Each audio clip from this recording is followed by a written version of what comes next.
Kasus Imam Mashkur korban penculikan dan penganiayaan oknum TNI yang berujung meninggal dunia telah menguak fakta lain di balik kasus tersebut, yakni bisnis obat ilegal.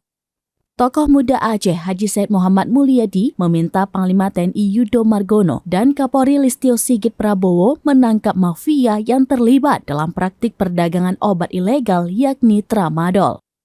Tramadol adalah obat untuk meredakan nyeri sedang hingga berat. Obat ini termasuk dalam kelas obat opioid atau narkotika, sehingga penggunaannya harus dalam pengawasan dokter. Said mengatakan kasus pembunuhan yang terjadi tetap tidak bisa dibenarkan dan pelaku harus dihukum seberat-beratnya sebagaimana pesan Panglima TNI, hukuman mati atau minimal seumur hidup.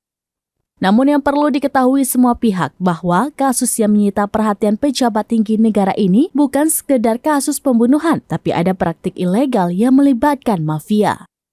Para pemuda dalam menjalankan bisnis haramnya ini diawasi ketat oleh para mafia dengan menggunakan tangan-tangan oknum TNI Polri.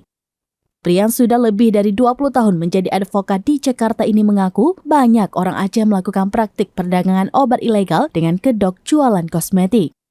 Bahkan kondisi ini membuat masyarakat setempat resah. Usaha yang mengancam nyawa ini kerap didatangi oknum aparat untuk melakukan pemerasan. Jika tidak memberikan uang, maka akan disiksa.